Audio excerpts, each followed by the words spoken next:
ప్రియమైన దేవుని వారలారా, దేవుడు గత కాలమంతా తన మహాకృప చేత, ప్రేమ చేత మనలందరినీ కాచి కాపాడి మరలా ఒక సంఘముగా, ఆయన పిల్లలుగా మనందరినీ ఆయన సన్నిధికి చేర్చిన విధానాన్ని బట్టి దేవునికి కృతజ్ఞతాస్తుతులు తెలియజేస్తూ, అలాగే దేవుని మాటలు వినాలని శ్రద్ధతో కూడి వచ్చినటువంటి మీ అందరికీ మన ప్రభువు, రక్షకుడు క్రీస్తు వారి పరిశుద్ధ నామంలో నా వందనాలు తెలియజేస్తున్నాను. ప్రియులారా, ఈరోజు ఒక మంచి విషయాన్ని ధ్యానించుకుందాం.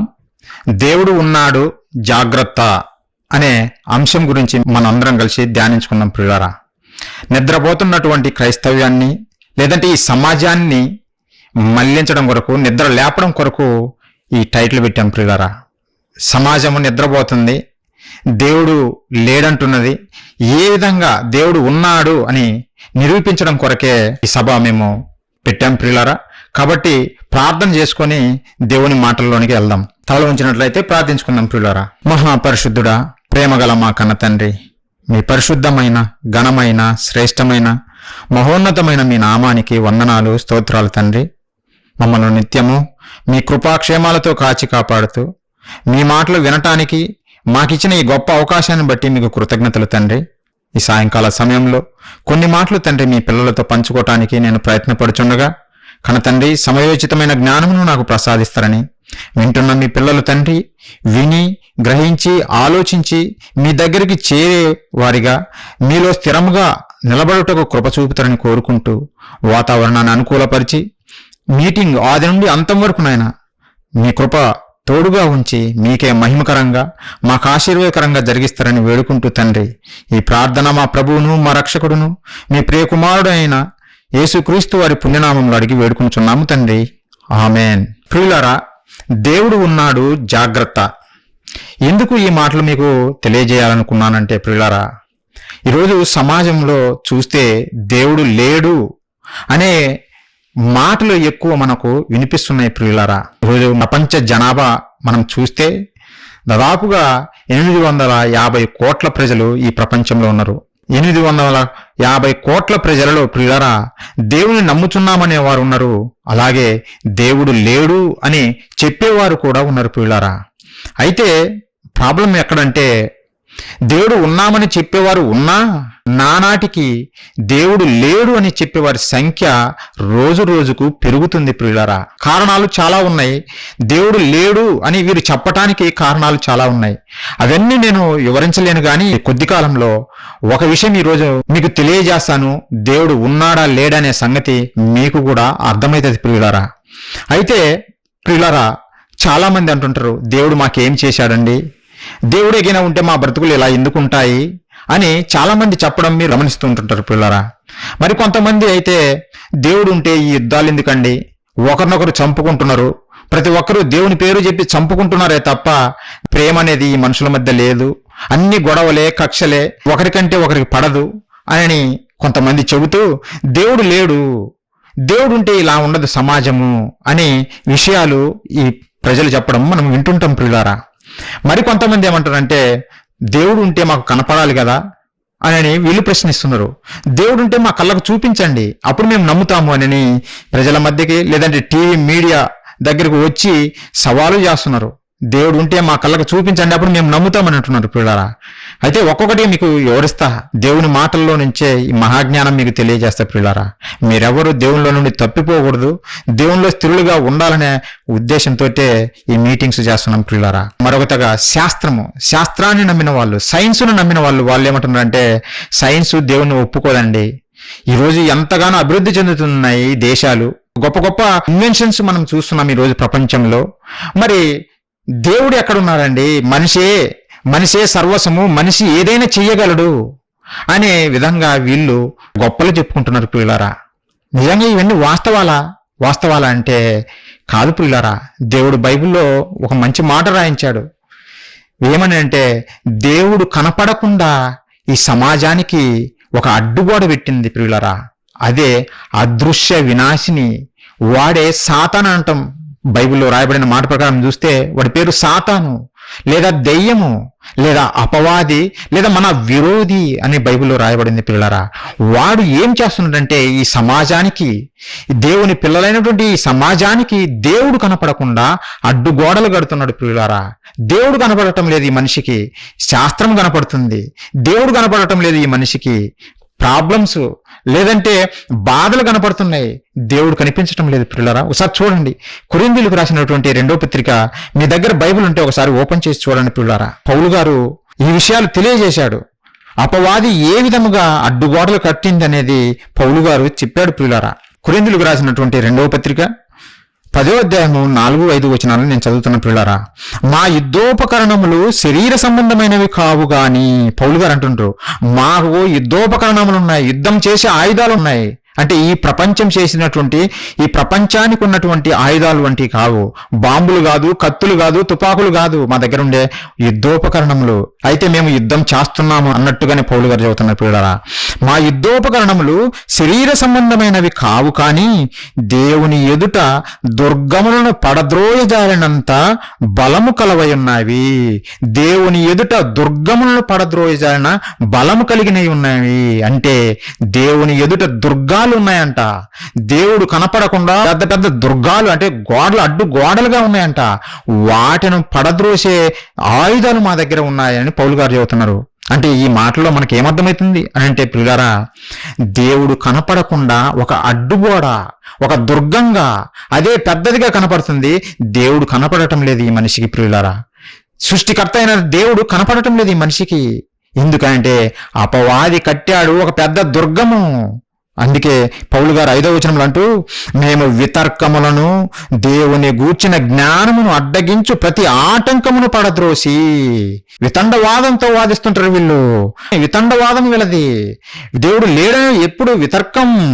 అలాగే దేవుని జ్ఞానాన్ని, బైబిల్లో రాయబడినటువంటి దేవుని జ్ఞానాన్ని అడ్డగించే ప్రతి ఆటంకమును మేము పడదోసి అన్నటువంటి పిల్లరా. అంటే దేవుని జ్ఞానాన్ని అడ్డగిస్తున్నాయి, దేవుడు కనపడకుండా అడ్డుగోడ కడుతున్నాడు అపవాది పిల్లరా. వీటిని పడగొడితేనే దేవుడు కనపడతాడు. ఇవి అడ్డుగోడలు ఉన్నప్పుడు దేవుడు ఎలా కనపడతాడు పిల్లరా? కనపడడు. అందుకే ఈ సమాజం చెబుతుంది, దేవుడు ఎక్కడున్నాడండి? దేవుడు లేడు. మనిషే గొప్పవాడు ఈ భూమి మీద, మనిషే ఏమైనా చెయ్యగలడు. నడకతో తన ప్రయాణాన్ని కొనసాగించినటువంటి మనిషి ఈరోజు చూస్తే మోటార్ సైకిల్ అంటాడు, కార్ అంటాడు, బస్ అంటాడు, ట్రైన్ అంటాడు, హెలికాప్టరు లేదంటే ఏరోప్లేన్ అంటున్నాడు. ఇంత ఎత్తుకు మనిషి ఎదిగాడంటే రాకెట్లు కూడా ప్రయోగిస్తున్నాడు మనిషి. అయితే మరి దేవుడు ఎక్కడ ఉన్నాడు? మనిషికున్న జ్ఞానము రోజు రోజుకు అభివృద్ధి చెందుతుంది, సైన్స్ అభివృద్ధి చెందుతుంది. కాబట్టి సైన్స్ దేవుణ్ణి ఒప్పుకోదు, దేవుడు లేడు అనే విధంగా ఈ మూర్ఖపు వాళ్ళు మాట్లాడుతున్నారు పిల్లారా. నిజంగా ఇది ఒక అడ్డుగోడ, అపవాది కట్టినటువంటి ఒక అడ్డుగోడ శాస్త్రము. దేవుడు కనపడకుండా ఈ మానవాళికి నిజంగా దేవుడు కనపడకుండా ఒక అడ్డుగోడగా శాస్త్రాన్ని పెట్టింది. అందుకే ఈ శాస్త్రాన్ని చూసే మనుషులు ఉప్పొంగిపోతున్నారు, విర్రవీగుచున్నారు పిల్లరా.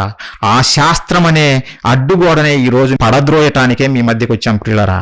ఈ సమాజము దేనినైతే నమ్ముకొని ఉప్పొంగిపోతున్నదో ఆ అడ్డుగోడను పడద్రోసి దేవుడు మీకు కళ్ళకు కట్టినట్టుగా కనపడాలనే ఉద్దేశంతో ఈ మీటింగు చేస్తున్నాం పిల్లరా. ఒక్కొక్క మాట దేవుడు బైబిల్లో రాయబడినటువంటి ఒక్కొక్క మాట మీరు ఆలోచింపజేయాలని మేము ప్రయత్నం చేస్తున్నాం పిల్లారా, ఆలోచించమని వేడుకుంటున్నాం పిల్లారా.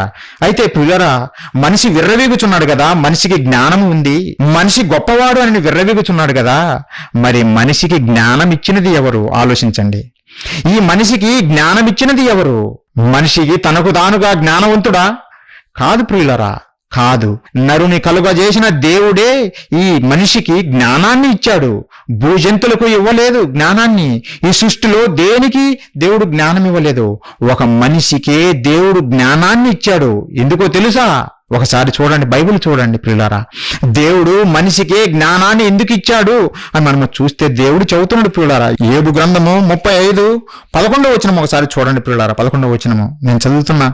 భూజంతువుల కంటే మనకు ఎక్కువ బుద్ధి నేర్పుచు, ఆకాశ పక్షుల కంటే మనకు ఎక్కువ జ్ఞానము కలుగజేయచ్చు. నన్ను సృజించిన దేవుడు ఎక్కడ ఉన్నాడని అనుకుని వాడెవ్వడనూ లేడు. దేవుడు ఆవేదనతో చెబుతున్న మాటలు ప్రియులారా, దేవుడు ఆవేదనతో చెబుతున్న మాటలు. భూజంతువుల కంటే మనకు ఎక్కువ బుద్ధి నేర్పాడంట. భూజంతువులకు లేదు ఈ బుద్ధి, మనిషికి ఉన్నటువంటి బుద్ధి భూజంతువులకు లేదు. ఆకాశ పక్షుల కంటే మనకు ఎక్కువ జ్ఞానము కలుగజేయచ్చు. మనిషే ఎక్కువ జ్ఞానం కలిగిన వాడు ప్రియులారా, మనిషే. బుద్ధి కలిగిన వాడు, జ్ఞానం కలిగిన వాడు మనిషే, జంతువులు కాదు, పక్షులు కాదు, ఈ సృష్టిలో ఏది కాదు. అందుకే చూడండి, ఏ జంతువు అయినా సరే బస్సును తయారు చేసింది అని చెప్పగలరా? లేదంటే ఏ జంతువు అయినా సరే ఏరోప్లేన్ తయారు చేసిందని చెప్పగలరా? వీటన్నిటిని తయారు చేసింది ఎవరు అంటే మనిషే.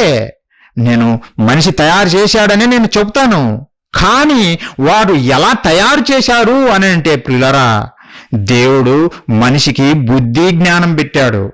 దేవుడు మనిషికి బుద్ధి జ్ఞానం పెట్టాడు. ఒకవేళ జంతువులకు ఇచ్చాడు అనుకో, మనకున్నటువంటి బుద్ధి, మనము జంతువుల్లాగా బానిసలం అయిపోయేవారిమే, జంతువులు మన మీద పెత్తనం చెలాయించాయి ప్రియులారా. కానీ దేవుడు ఈ సృష్టిలో దేనికి ఇవ్వలేదు జ్ఞానము. దేవుడిచ్చింది ఒక మనిషికే ప్రియులారా. జ్ఞానము బుద్ధి ఇచ్చింది ఒక మనిషికే, మనకే ఇచ్చాడు దేవుడు. ఆ జ్ఞానాన్ని చూసుకొని ఉప్పొంగిపోతున్నాడు మనిషి. దేవుడు కనపడటం లేదు. దేవుడు ఎందుకు ఇచ్చాడంటే, దేవుడు నన్ను సృజించిన దేవుడు ఎక్కడ ఉన్నాడని ఈ నరులు కనుగొంటారేమో అని దేవుడు బుద్ధి జ్ఞానం ఇచ్చాడు ప్రియులారా. నిజంగా ఆశ్చర్యం ఏమిటో తెలుసా? బుద్ధి జ్ఞానము లేనటువంటి ఈ పశువులైనా ఈ పక్షులైనా దేవుని నమ్ముతున్నాయి, కానీ మేము జ్ఞానవంతులము అని చెప్పుకుంటున్న ఈ మనిషి మాత్రము దేవుని నమ్మటం లేదు ప్రియులారా. ఒక పక్షి దేవుని కొరకు ఎదురు చూసింది, ఆహారం కొరకు. అందుకే యేసుక్రీస్తుల వారు ఒక విషయం తెలియజేస్తాడు. ఇదిగో ఆకాశ పక్షులను చూడండి, అవి విత్తవు కొయ్యవు, కానీ దేవుని చేతిలో నుంచి అవి ధాన్యాన్ని తీసుకోవడం కొరకు ఎదురు చూస్తున్నాయి. దేవుడు ఉన్నానని నమ్ముతున్నాయి, తమ ఆహారం కొరకు ఎదురు చూస్తున్నాయి. కానీ ఈ నరుడు నేనే జ్ఞానవంతుణ్ణి, నేనే గొప్పవాడిని అని చెప్పుకుంటూ దేవుడు లేడని చెప్పుకుంటూ తిరుగుతున్నాడు ఈ సమాజంలో ప్రియులారా. నిజంగా దేవుడు మనిషికి జ్ఞానం ఇవ్వకపోతే ఈ అభివృద్ధి ఉండేది కాదు, మనిషి ఇంత గొప్ప స్థితిలో ఉండేవాడు కాదు. అది గ్రహించటం లేదు ఈ మనిషి ప్రియులారా. జ్ఞానాన్ని బుద్ధినిచ్చినటువంటి దేవుణ్ణి పక్కన పెట్టేశాడు, దేవుడు లేడు అని విర్రవీగుతున్నాడు ప్రియులారా. అందుకే దేవుడు బాధపడుతూ ఇంకో మాట చెప్పాడు చూడండి ప్రియులారా. ఆయన ఎవరైనా నన్ను నమ్ముతారా, నేను ఉన్నానని నమ్ముతున్నారా అని వెతుకుతున్నాడంట. ఎవరైనా నన్ను వెతుకుతున్నారా అని దేవుడు బాధపడుతూ చెబుతున్నాడు ప్రియులారా. కీర్తన గ్రంథం ఒకసారి చూడండి, 14వ అధ్యాయము 2వ వచనం ఒకసారి చూడండి ప్రియులారా. దేవుడు బాధపడుతూ చెబుతున్నటువంటి మాటలు ఇవి. ఎందుకు? తన పిల్లలైనటువంటి మానవాళి దేవుని జ్ఞానం ఇచ్చినా అది సద్వినియోగం చేసుకొనకుండా తన స్వలాభం కొరకు ఉపయోగించుకుంటూ తన ఇష్టానుసారంగా బ్రతుకుతూ దేవుడే లేడంటున్నటువంటి ఈ మనిషిని చూసి దేవుడు బాధపడుతూ చెబుతున్న మాటలు ప్రియులారా. 2వ వచనం, 14వ అధ్యాయము కీర్తన గ్రంథము 2వ వచనం ఒకసారి చూడండి. వివేకము కలిగి దేవుని వెతుకువారు కలరేమో అని యెహోవా ఆకాశము నుండి చూసి నరులను పరిశీలించెను. వివేకం ఎవరికైనా ఉందేమో, ఆ వివేకంతో దేవుడు ఎక్కడ ఉన్నాడు అని నిజంగా వెతుకుతారేమో అని దేవుడు మనల్ని పరిశీలిస్తున్నాడంటే ప్రియులారా. ఈరోజు మీరు వచ్చారు మీటింగ్కు, ఎందుకు? దేవుని సభలని చెప్పాము కనుకనే వచ్చారు ఇక్కడికి, లేదంటే రారు. మీరు దేవుణ్ణి వెతుక్కుంటూ వచ్చారు. మరి సమాజము, చుట్టూ ఉన్నటువంటి ప్రజలు దేవుని వెతకటానికి వెళ్తున్నారా? కాదు. వారి వెతుకుడు వేరు. జాబు ఎక్కడ దొరుకుతాది అని వెతికేవాళ్ళు కొంతమంది, లేదంటే నాకు వజ్ర ఒలేడీరాలు ఎక్కడ దొరుకుతాయని వెతికేవాళ్ళు కొంతమంది, బంగారం ఎక్కడ దొరుకుతుంది, ఇనుము ఎక్కడ దొరుకుతుంది, మందులు ఎలా తయారు చేయాలని శాస్త్రము వెతుకుతుంది ప్రియులారా. మనిషి ఎన్నిటినో వెతుకుతున్నాడు, కానీ సృష్టికర్తను వెతకటం లేదు. అందుకే సృష్టికర్త వీరికి అగపడటం లేదు, సృష్టికర్త వీళ్ళకి కనపడటం లేదు, అర్థం కావటం లేదు ప్రియులారా. వెతికిన వారికే కనపడుతుంది. ఏ వస్తువైనా సరే మనం వెతికితేనే కనపడుతుంది. అది చిన్న లాజిక్. నువ్వు బంగారం కోసం వెతికినప్పుడు నువ్వు బంగారాన్ని సంపాదించుకుంటున్నావు కదా, మరి దేవుడు ఉన్నాడా లేడా అనే సంగతి నువ్వు వెతకాలి కదా. వెతకకుండానే దేవుడు లేడని ఎలా స్టేట్మెంట్ ఇస్తావు? నువ్వు ఇవ్వకూడదు. అది తప్పుడు సమాచారము. నువ్వు ఇచ్చే స్టేట్మెంట్ తప్పుడు స్టేట్మెంట్, అది సరైనది కాదు. నువ్వు వెతకాలి, తెలుసుకోవాలి. నీకు కనపడకపోతే అప్పుడు చెప్పు, దేవుడు నన్ను వెతకండి నేను కనపడతానని చెప్పాడు. దేవుడు నన్ను వెతకండి నేను కనపడతానని చెప్పాడు పిల్లరా. ఎక్కడ వెతకమన్నాడో తెలుసా? ఈ ప్రకృతిలోనే వెతకండి నేను కనపడతాను నాయన అంటే మరలా ఈ ప్రకృతే దేవుడు అని మీరు అనొద్దు పిల్లరా. మరలా దేవుడు చెప్పిన మాట ఒకసారి చూడండి. రోమీయులకు రాసిన పత్రిక వెతకాలి. మనిషి దేవుని వెతకడం కొరకు ప్రయత్నం చేయడు గాని తన శరీరాన్ని పోషించుకోవడం కొరకు, సుఖపెట్టుకోవడం కొరకు వేటేటినో వెతుకుతాడు. కానీ సృష్టికర్తను, తనకు ధారాళంగా సృష్టిని దయచేస్తున్నటువంటి దేవుని మాత్రమే వెతకటం లేదు ప్రియులారా. అందుకే దేవుడు చెబుతున్నాడు, నాన్న మీరు నన్ను వెతకండి, నేను కనపడతాను అని అంటుండు. ఒకసారి చూడండి ప్రియులారా, రోమీయులకు రాసిన పత్రిక 1వ అధ్యాయము 20వ వచనం ప్రియులారా, 20వ వచనం ఒకసారి చూడండి. ఆయన అదృశ్య లక్షణములు అనగా ఆయన నిత్య శక్తియు దేవత్వమును జగదుత్పత్తి మొదలుకొని సృష్టింపబడిన వస్తువులను ఆలోచించుట వలన తేటబడుచున్నవి. ఏమంటున్నాడు దేవుడు? ఆయన అదృశ్య లక్షణాలు. దేవుడు అదృశ్యుడు, ఈ దేహానికి అదృశ్యుడు, కనపడడు. ఇప్పుడు కనపడనంత మాత్రాన లేడా? సమాజం అదే చెబుతుంది, మా కంటికి చూపించండి మేము నమ్ముతాము, మాకు కనపడలేదు గనక దేవుడు లేడు అని ఇల్లు చెబుతున్నారు పిల్లారా. దేవుడేమో నేను అదృశ్యుడనని అని ముందే చెప్పాడు. మరి అదృశ్యుడైన నేను మీకు ఎలా కనపడతాను అని అంటే, మీరు నేను కలుగజేసిన ఈ సమస్తాన్ని పరిశీలించండి, పరిశోధించండి, అప్పుడు నేను కనపడతాను ఆ సృష్టిలో. ఆ సృష్టి వెనక ఉన్నది ఎవరో మీకు కనపడుతుంది. అది నేనే సృష్టికర్తను అని మీరు తెలుసుకుంటారు అని దేవుడు చెబుతుండే పిల్లారా పౌలు గారి ద్వారా. నిజంగా ఆలోచిస్తున్నారా? మనిషి ఆలోచించడం లేదు పిల్లారా. మనిషి తన సొంత పనుల కొరకు, లేదంటే ఈ జీవితాన్ని ఎలబుచ్చడం కొరకు ఆలోచిస్తాడే తప్ప పరలోకపు కన్న తండ్రి కొరకు, తనకు జన్మనిచ్చినటువంటి దేవుని కొరకు ఆలోచించేవారు లేరు పిల్లారా. చాలా కరువైపోయారు. అందుకే ప్రారంభించాము ఈ పరిచర్య. అందుకే ఈ సత్యాన్ని సమాజానికి తెలియజేసి కన్న తండ్రి అయిన దేవుని దగ్గరికి నడిపించాలనే ఒక మంచి ఉద్దేశంతోనే ప్రారంభించాము. మీరు వచ్చి నేర్చుకోండి, అనేక విషయాలు, దేవుని గూర్చిన విషయాలు మీకు నేర్పుతాం ప్రియులారా. దేవుడు చెబుతున్నాడు కదా, మీరు సృష్టిని పరిశీలిస్తే నేనున్నాను అని మీరు తెలుసుకుంటారని చెబుతున్నాడు కదా. మరి పరిశీలించాలి కదా మనిషి సృష్టిని పరిశీలిస్తున్నాడు. దేని కొరకంటే మెడిసిన్స్. ఒక మొక్క నుంచి నాకు మెడిసిన్స్ వస్తున్నాయి అని అంటున్నాడు. ఒక మొక్క నుంచి నాకు మందులు, రోగాన్ని తీసేసే మందులు వస్తున్నాయి. లేదంటే ఒక మొక్క నుంచి నాకు ఆహారం వస్తుంది, ఏ విధంగా దాన్ని అభివృద్ధి చేయాలి, లేదంటే ఈ ప్రకృతిని నేను ఏ విధంగా వాడుకోవాలి అనే విధంగా నేను మనిషి ఈ సృష్టిని పరిశీలిస్తున్నాడు. గాని ఈ సృష్టి వెనుక సృష్టికర్త ఉన్నాడనే సంగతి పరిశీలించలేకపోతున్నారు పిల్లారా, పరిశీలించలేకపోతున్నారు. ఎంత ఘోరమైన ఆలోచనలు కలిగి ఉన్నారు ఈ సమాజము. ఆలోచించండి పిల్లారా. అందుకే మనిషి ఏమంటున్నాడో తెలిసిన? మనిషి ఏమంటున్నాడు అంటే దేవుడు లేడు అని అంటున్నాడు పిల్లారా. నిజంగా వాళ్ళు చెప్పిన మాటలేందో తెలిసిన? ఈ అందమైన ప్రకృతిని చూసి శాస్త్రము చెబుతున్న మాటలేందో తెలుసా? సృష్టి అనేది ఎవరు కలుగజేయలేదు, దానికి అదే వచ్చింది అని చెబుతున్నారు పిల్లరా. దేవుని నమ్మని వాడు చెప్పే ప్రతి మాట ఇదే. సృష్టి దానికి అదే కలిగింది కానీ సృష్టికర్త లేడు అని వాళ్ళు వాదిస్తున్నారు పిల్లరా. నిజంగా మీరు ఆలోచించండి, సృష్టికర్త లేకుండా సృష్టి రాగలుగుతుందా? కొన్ని విషయాలు భూమి మీద జరిగేవి మీకు చెబుతా పిల్లారా. మనిషే నేను జ్ఞానవంతుణ్ణి, నేను గొప్పగా టెక్నాలజీ డెవలప్ చేశాను అని చెబుతున్నాడు కదా. అందుకే ఒకనాడు కాలి నడకతో నడిచే ఈ మనిషే ఈరోజు కారులో తిరుగుతున్నాడు. మరి కారు ఎలా వచ్చింది అని నేను అడుగుతున్నాను పిల్లారా. ఈ దేవుడు లేడనే చెప్పే ప్రతి మనిషిని నేను అడిగేది ఏందో తెలిసిన? నీవు తిరుగుతున్నటువంటి ఈ కారు ఎలా వచ్చింది అని అంటే వాడు చెప్పే సమాధానం ఎలా ఉంటుందో తెలుసా? హోండా కార్ అండి, హోండా కంపెనీ తయారు చేసింది దీన్ని. లేదంటే టెస్లా కంపెనీ తయారు చేసింది ఈ కారును, అందుకే నేను కారులో తిరుగుతున్నాను అంటాడు పిల్లారా. ఇది బాగానే ఉంది, నువ్వు హోండా కంపెనీ తయారు చేసింది కనుక కారు వచ్చింది అంటున్నావు, బాగానే ఉంది. మరి హోండా కంపెనీ లేకపోతే నువ్వు తిరిగే కారు వచ్చేదా? ఆలోచించండి. హోండా కంపెనీ లేకపోతే, నేను ఉదాహరణకు ఒక హోండా కంపెనీ తీసుకున్నా, ఎన్నో కంపెనీలు ఉన్నాయి. టయోటా కంపెనీ అంటారు, టెస్లా కంపెనీ అంటారు, మారుతి అంటారు, సుజుకి అంటారు, ఎన్నెన్నో కంపెనీలు మనం చూస్తుంటాం పిల్లరా. నిజంగా ఈ కంపెనీ తయారు చేసేటువంటి ఈ కంపెనీ లేకపోతే హోండా కారు వచ్చేది కాదు. అలాగే మన ఇంట్లో టీవీలు ఉంటాయి పిల్లరా, శాంసంగ్ టీవీ అంటారు, ఎల్జీ టీవీ అంటారు. ఎక్కడి నుండి వచ్చాయి ఈ వస్తువులు? ఎల్జీ కంపెనీ తయారు చేసింది గనుక ఎల్జీ టీవీ అంటున్నావు. ఆలోచించండి పిల్లరా. శాంసంగ్ కంపెనీ తయారు చేసింది గనుక శాంసంగ్ టీవీ అంటున్నావు, వాడుకుంటున్నావు. మరి ఈ భూమిని ఎవరు తయారు చేశారు? ఈ భూమి ఎలా వచ్చింది? ఏ ఒక్కడైనా ఆలోచించాడా? లేదంటే నువ్వు అనుభవిస్తున్న ఈ ప్రకృతి, నువ్వు కారు తయారు చేసుకోవటానికి వాడుతున్నటువంటి ముడి సరుకు, ఒక ప్లాస్టిక్ కానీ, ఒక ఐరన్ కానీ, రబ్బర్ గాని ప్రతిదీ ఎక్కడి నుండి వచ్చింది, ఎవరు చేశారు, ఈ భూమిని ఎవరు చేశారు, ఈ నక్షత్రాలను ఎవరు చేశారు, ఈ లోకాన్ని అనుభవిస్తున్నటువంటి ఈ లోకాన్ని ఎవరు చేశారు? మినిమం కామన్ సెన్స్ కదా పిల్లరా.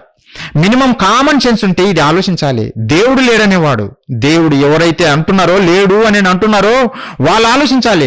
నేను వాడుతున్న కారుకు ఒక కంపెనీ ఉంది, వాడు తయారు చేశాడు కనుకనే నేను వాడుకుంటున్నాను ఈ కారు. మరి ఈ భూమిని కూడా నేను వాడుకుంటున్నానే, మరి ఎవరు తయారు చేయకుండా ఈ భూమి ఎలా వచ్చింది అని నేను ఆలోచించద్దా? ఎవరైనా ఆలోచించాలి.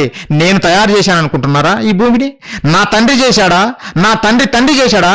లేదంటే మొదటి నరుడైనటువంటి ఆదాము చేశాడా ఈ భూమిని? ఎవరూ చేయలేదు ప్రియులరా. నరులెవరూ ఈ భూమిని తయారు చేయలేదు. మరి నువ్వు తయారు చేయని ఈ భూమిని అనుభవిస్తున్న నీవు దేవుడు లేడు అని ఎలా చెబుతున్నావు? ఆలోచించండి. దేవుడు లేడు అని ఎలా చెప్పగలుగుతున్నావు? నిన్ను కన్న నీ తల్లిదండ్రులు లేరా? దేవుడు లేడు అని చెబుతున్నటువంటి ఈ మనిషికి తల్లిదండ్రులు లేరా? ఉన్నారు కదా. ఆ తల్లిదండ్రులు లేకుండా నువ్వు భూమి మీదికి రాగలవా? రాలేడు ప్రియులరా. తల్లిదండ్రులు లేకుండా నీవు భూమి మీదికి ఎలా రాలేవో, సృష్టికర్త లేకుండా ఈ సృష్టి కలగదనే సంగతి ప్రతి ఒక్కడూ తెలుసుకోవాలి. దేవుడు లేడనే చెప్పే ప్రతి మూర్ఖుడు తెలుసుకోవాలి. సృష్టికర్త లేకుండా సృష్టి ఉండదనే సంగతి ప్రియులరా. అవును, తల్లిదండ్రులు లేకపోతే మనము ఈ భూమి మీదికి రాలేము. హోండా కంపెనీ లేకపోతే హోండా కారు తయారు కాదు. మరి సృష్టికర్త లేకుండా, భూమిని కలగజేసిన వాడు లేకుండా ఎలా భూమి కలుగుతుంది ప్రియులారా? ఆలోచించండి ప్రియులారా. వారికి అర్థం కాలేదు. వారు శరీరం కొరకు ఆలోచిస్తారే తప్ప దేవుని కొరకు ఆలోచించరు, దేవుని వెతకరు. మనము వెతుకుతున్నాము దేవుణ్ణి. మనం లాజిక్గా ఆలోచించాలి. శాస్త్రవేత్తలు అనుకుంటారు మేము లాజిక్తో ఆలోచిస్తున్నామంటారు. నేను చదివింది శాస్త్రమే ప్రియులారా. నేను చేస్తున్నది శాస్త్రమే. శాస్త్రం చేస్తున్నాను గనుకనే దేవుని మాటలు ఇంత బాగా అర్థమైనాయి. ఈ సత్యాన్ని ఈ ప్రజలకు తెలియజేయాలి. అనేక మంది మూర్ఖులు ఈ సమాజంలోకి బయలుదేరి దేవుని నుండి, కన్న తండ్రి నుంచి దూరం చేస్తున్నది ఈ ప్రజలను అనే ఆవేదనతోటి మీ దగ్గరికి వచ్చాము ప్రియులారా, మీకు తెలియజేయాలని. మినిమం లాజిక్ కదా. నేను ఒకవేళ నాకు తల్లిదండ్రులు లేదు, నాకు నేనుగా వచ్చాను అని అంటే నా వైపు మీరు పైకి కిందికి చూసి, ఒరే పిచ్చివాడా నువ్వు ఎక్కడి నుండి వచ్చావురా, నీకు పిచ్చి పట్టింది, వీడిని తీసుకెళ్లి వెంటనే ఎర్రగడ్డ హాస్పిటల్లో జాయిన్ చేయండి అంటారు. అవునా కదా ప్రియులారా? వాస్తవం. మరి దేవుడు లేడు అని చెప్పేవాడిని ఎక్కడ జాయిన్ చేయాలి మీరు ఆలోచించండి. ఎక్కడ జాయిన్ చేయాలి ఇతన్ని? హాస్పిటల్లో, మెంటల్ హాస్పిటల్లోనే జాయిన్ చేయాలి. దేవుడు లేడని ఎలా చెప్పగలవు? ఒక టెస్లా కారు ఓనరు ఎవరు? Elon Musk. మీరందరూ చూశారా ఎలాన్ మస్క్ను? మనం చూడలేదే, నేను చూడలేదు, మీరు చూడలేదు. కానీ అతడు ఒక కారును తయారు చేసి మార్కెట్లోకి దించాడు. కారును చూస్తున్నావు, టెస్లా కారును. కానీ ఎలాన్ మస్క్ను నువ్వు చూడలేదు. కాబట్టి ఎలాన్ మస్క్ను నేను చూడలేదు గనుక ఈ టెస్లా కారును తయారు చేసిన వాడు లేడు అని మనం చెప్పగలమా? చెప్పలేము. తయారు చేసిన వాడు ఉన్నాడు గనుకనే ఆ వస్తువు నీ కళ్ళ ఎదుట కనపడుతుంది. ఇది మినిమం కామన్ సెన్స్. ఎవరైనా తెలుసుకొని తీరాలి ప్రియులారా. ఒక వస్తువును తయారు చేసినప్పుడు, ఆ తయారు చేసిన వ్యక్తి ఉన్నప్పుడు నిజంగా దేవుడు, ఈ సృష్టిని కలుగజేసిన సృష్టికర్త కూడా ఉన్నాడనేది అంతే వాస్తవం ప్రియులారా, అంతే వాస్తవము. మరొక విషయము, ఈ శాస్త్రవేత్తలు ఏం చదువుతున్నారో తెలుసునా? ఈ సృష్టిని గురించి, సృష్టి దానికదే వచ్చింది అని చెప్పారు కదా, మరలా ఏం చదువుతున్నారో తెలుసా? ఒక పెద్ద ప్రేలుడు సంభవించడం వలన ఈ సృష్టి కలిగింది అని చదువుతున్నారు పిల్లరా. ఒక పెద్ద ప్రేలుడు జరిగింది మొదటలో. అప్పుడు అంటే ఆ బిగ్ బ్యాంగ్ అనేది జరగడం వలన, ఒక పెద్ద ప్రేలుడు రావడం వలన ఈ సృష్టి కలిగింది అని చెప్పారు పిల్లరా. దానికి వాళ్ళు బిగ్ బ్యాంగ్ థియరీ అని పేరు పెట్టారు. మీరు ఆలోచించండి పిల్లరా, ప్రేలుడు సంభవించడం వలన ఎక్కడైనా నిజంగా మంచి జరుగుతుందా? ఆలోచించండి. ఈరోజు ఇస్రాయెల్ దేశము, హమాస్ వాళ్ళిద్దరు కొట్టుకుంటున్నారు, చంపుకుంటున్నారు బాంబుల వర్షం కురిపించుకొని. అలాగే రష్యా, ఉక్రెయిన్ దేశాలు అవి కొట్టుకుంటున్నాయి, బాంబులు వేసి ఒకరినొకరిని చంపుకుంటున్నారు. బాంబు విస్ఫోటనం చెందటం వలన మరణాలు, నాశనం చూస్తున్నాం పిల్లరా. ఆస్తి నష్టము, ప్రాణ నష్టం కలుగుతుంది.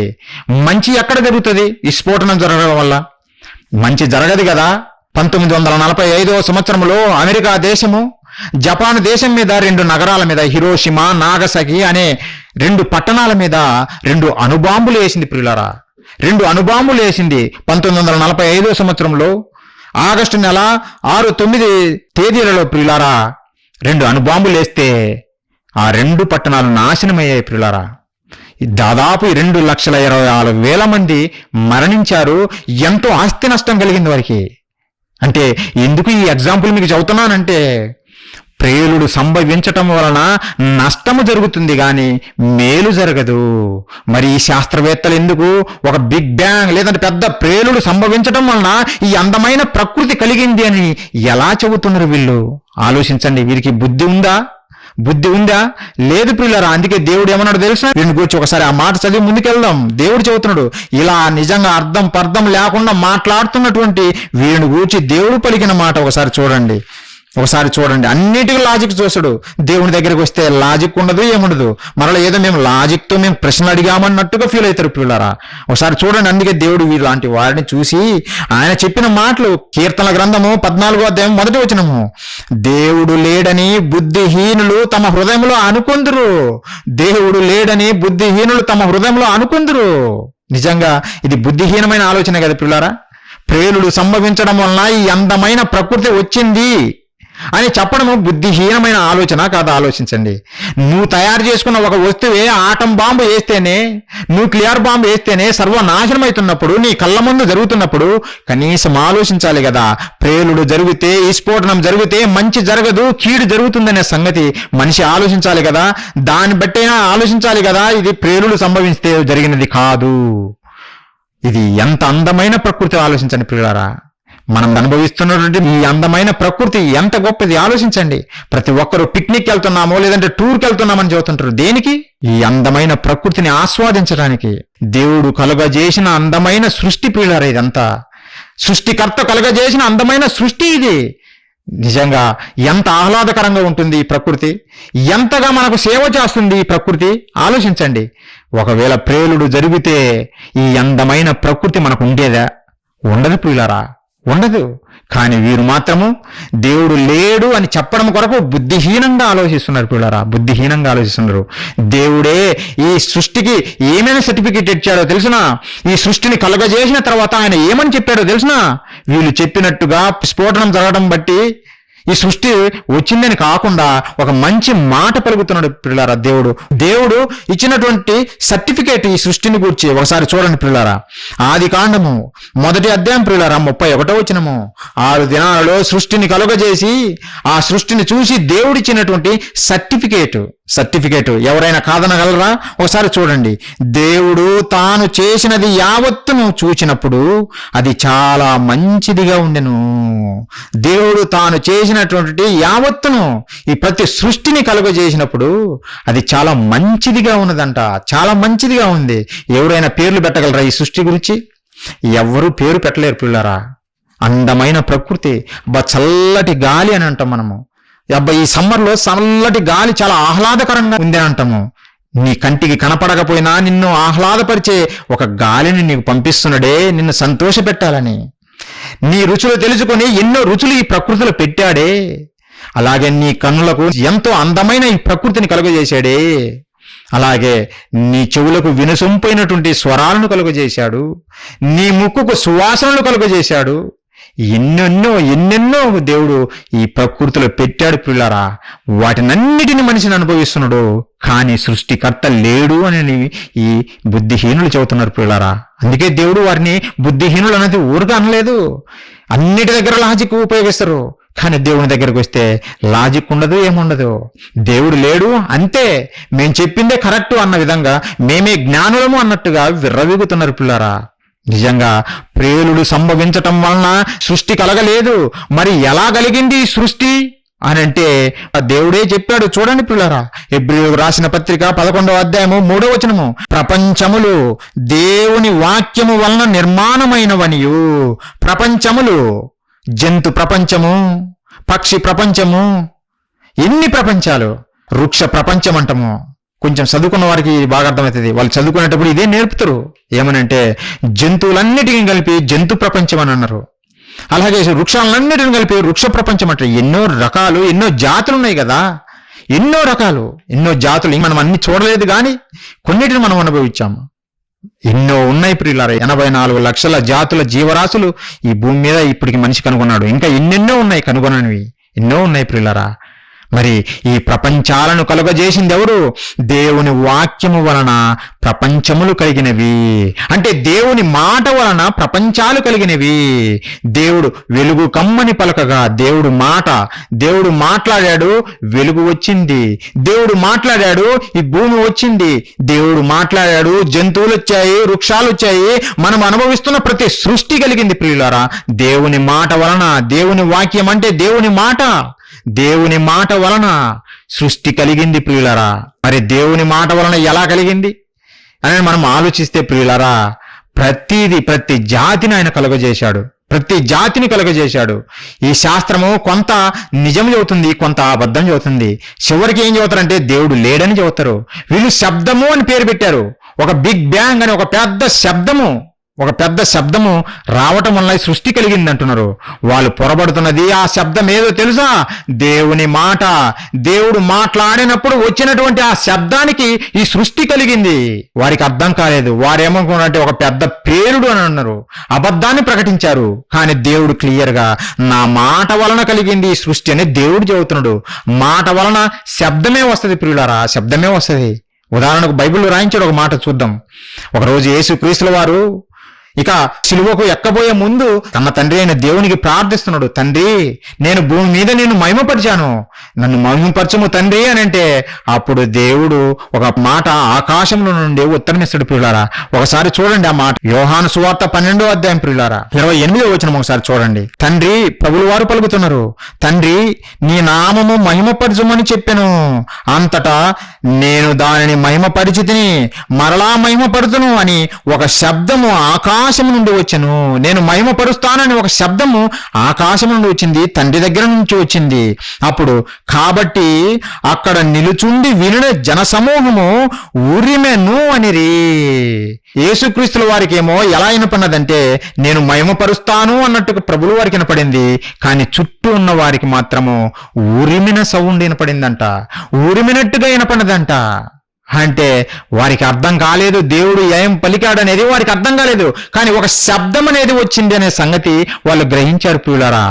దేవుని మాట ఈరోజు శాస్త్ర ప్రపంచం చెబుతున్నది ఏంటంటే ఒక శబ్దం వల్ల కలిగిందంటుంది సృష్టి ప్రియులారా.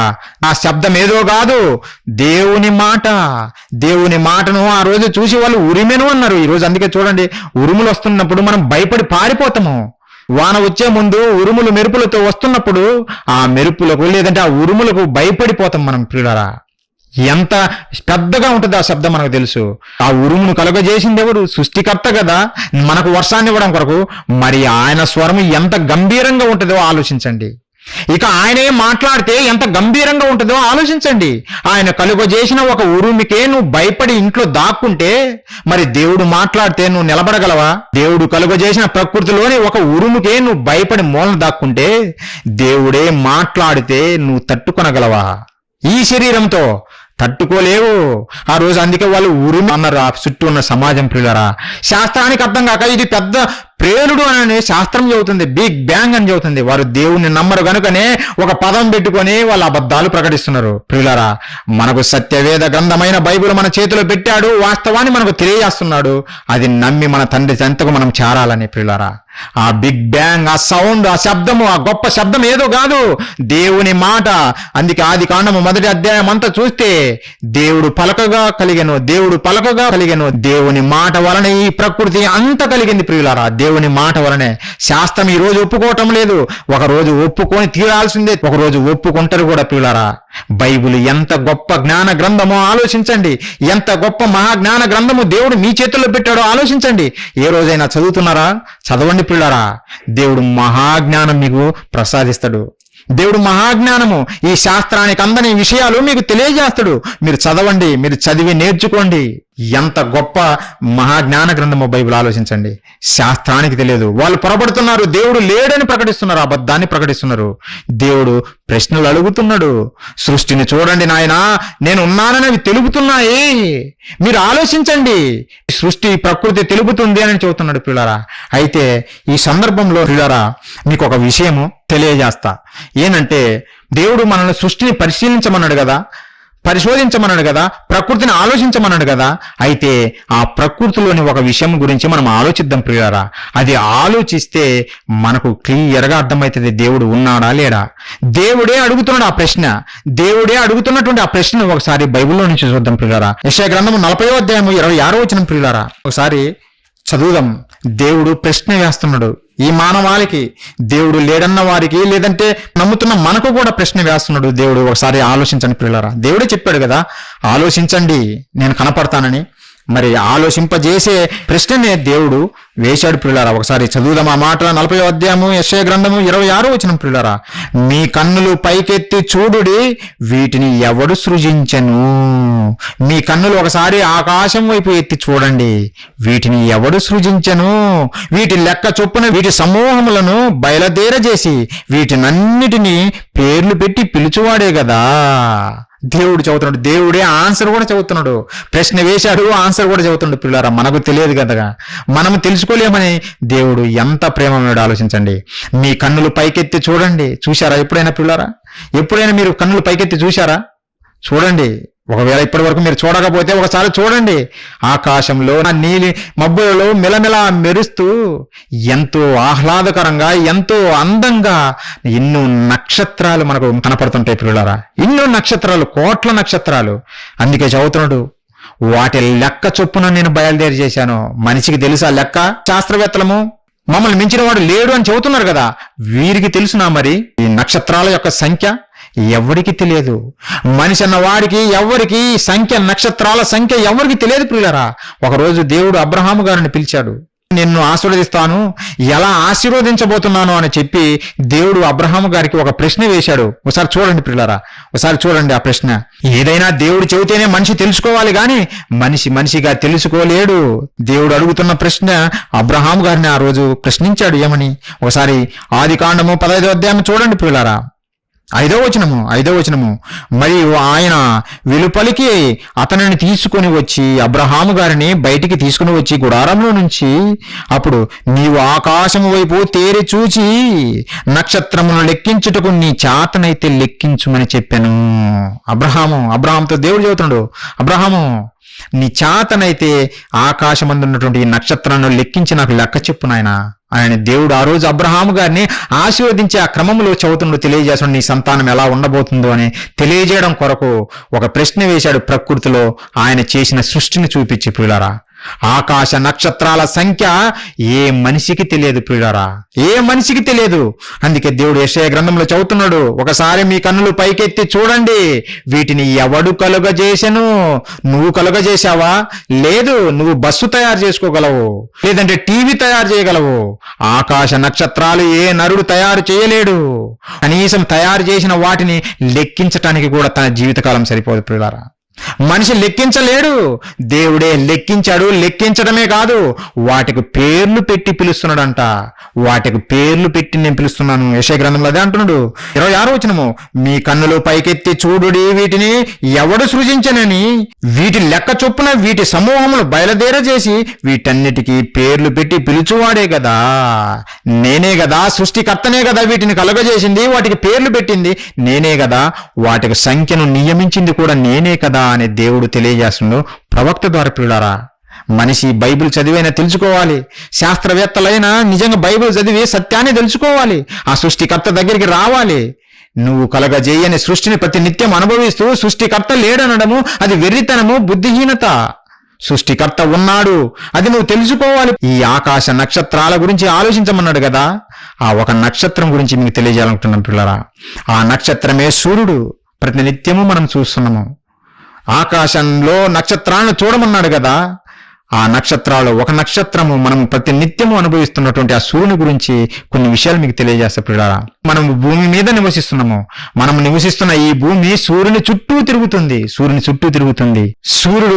చుట్టూ తిరిగే గ్రహాలను కలిపి సూర్య కుటుంబం అంటాము. ఈ సూర్య కుటుంబము పాలపుంత నక్షత్ర మండలంలో ఉంది. అది ఒక నక్షత్ర మండలము, ఎన్నో నక్షత్రాల సమూహాలతో కలిసినటువంటిది. ఆ నక్షత్ర మండలంలోనే ఈ సూర్యుడు చుట్టూ 8 గ్రహాలు తిరుగుతున్నాయి ప్రియులారా. అందులో భూమి ఒక గ్రహము. సూర్యుని చుట్టూ తిరిగేటువంటి గ్రహము భూమి. 3వది, ఆ భూమి మీదనే మనము నివసిస్తున్నాం ప్రియులారా. అయితే భూమి ఎంత వేగంతో పరుగులు తీస్తుందో తెలుసునా? ఒక సంవత్సరము మనకు కావటం కొరకు భూమి సూర్యుని చుట్టూ తిరిగి రావాలి. అది ఎంత వేగంతో పరుగులు తీస్తుందో తెలుసునా? 1,07,000 కిలోమీటర్లు గంటకు పరుగెత్తితే తప్ప మనకు సంవత్సరం రాదు ప్రియులారా.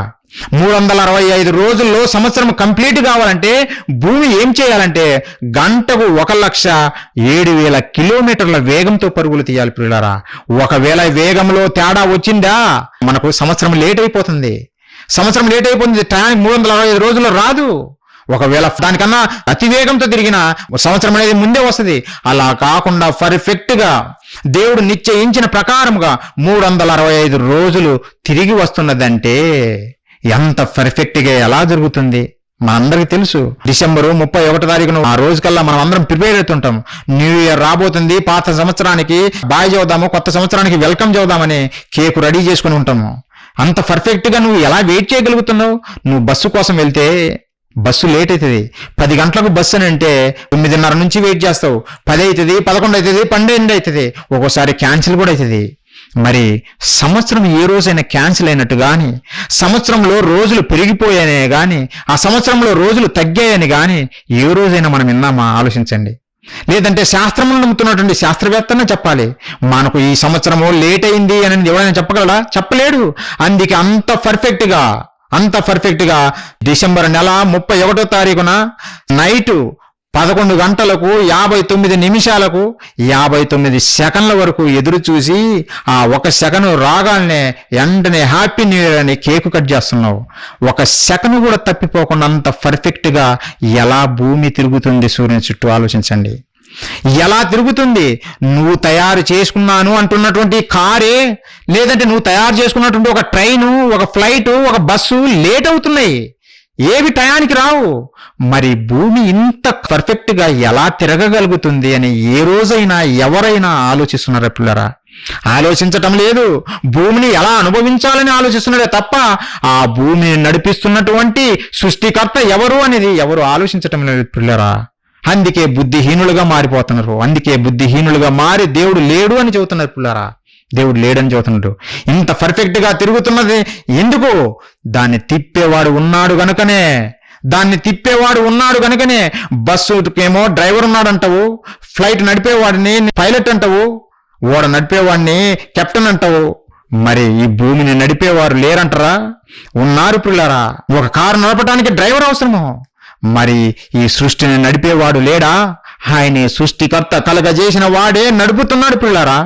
నడుపుతున్నాడు ఆయనే, చాలా అద్భుతంగా నడుపుతున్నాడు. ఒకసారి చూస్తారా మాట? చూడండి, ఇవి కథలు కాదు, వాస్తవాలు. దేవుడు మన కొరకు రాయించి ఇచ్చినటువంటి మా జ్ఞాన గ్రంథం పిల్లరా. 7 గ్రంథము 37వ అధ్యాయం పిల్లరా 12వ వచనము.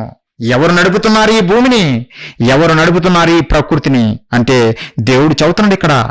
ఆయన వలన నడిపింపబడినవై నరులకు నివాసయోగ్యమైన భూగోళము మీద. ఆయన వలన నడిపింపబడినవై. ఎవరి వలన? మనిషి వలన కాదు నడిపించబడేది. శాస్త్రవేత్త నడుపుతున్నాడా ఈ భూమిని? స్టీరింగ్ పట్టుకొని తిప్పుతున్నాడా ఈ భూమిని? లేదు, దేవుడే నడిపిస్తున్నాడు ఈ భూమిని. 1,07,000 కిలోమీటర్ల వేగంతో గంటకు ఈ సూర్యుని చుట్టూ తిప్పుతున్నాడు పిల్లరా. అలాగే మనకు రోజులు పగలు రాత్రి రావడం కొరకు భూమి తన చుట్టూ తాను కూడా తిరుగుతుంది. తన చుట్టూ తాను కూడా తిరగటానికి ఎంత వేగంతో తిరగాలో తెలిసిన?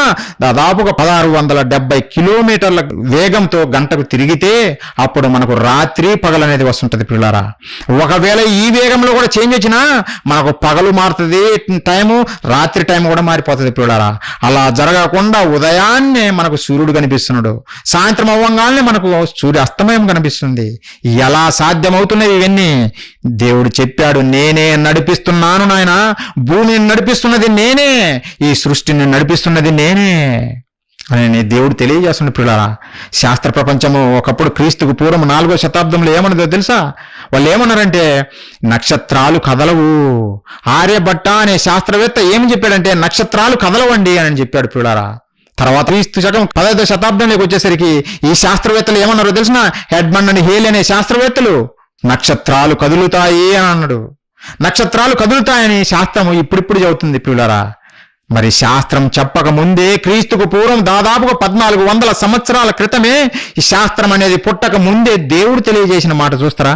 దేవుడు తెలియజేసిన మాట ఒకసారి చూడండి. ఏబు గ్రంథము 38వ అధ్యాయం ఒకసారి చూడండి. 32వ వచనము, వాటి కాలములలో నక్షత్రములు వచ్చినట్లు చేయగలవా? దేవుడు ప్రశ్నిస్తున్నాడు. వాటి కాలాలలో నక్షత్రాలు వచ్చేటట్లు నువ్వు చేయగలవా? మనిషి చెయ్యలేడు. సప్తర్షి నక్షత్రములను, వాటి ఉపనక్షత్రములను నువ్వు నడిపింపగలవా? ఈ నక్షత్ర మండలాలను, ఈ నక్షత్రాలను నువ్వు నడిపింపగలవా? సూర్యుడు అనేవాడు ఒక చిన్న నక్షత్రము. దేవుడు కలుగజేసినటువంటి ఆయన నక్షత్రాలలో సూర్యుడు అనేవాడు ఒక చిన్న నక్షత్రము. ఆ నక్షత్రాన్ని కూడా నువ్వు నడిపించలేవు. ఆ నక్షత్రం చుట్టూ తిరుగుతున్న భూమిని నువ్వు తిప్పలేవు, నడిపించలేవు. దేవుడే నడిపిస్తున్నాడు. అందుకే ప్రశ్నిస్తున్నాడు ఈ సమాజాన్ని. నువ్వు నడిపించగలవా ఈ సూర్యుడిని, ఈ నక్షత్రాన్ని నువ్వు నడిపించగలవా? వాటి కాలాల్లో నువ్వు రప్పింపగలవా అనే దేవుడు ప్రశ్నిస్తున్నాడు. ప్రియులారా, ఎవరు నడిపింపగలరు?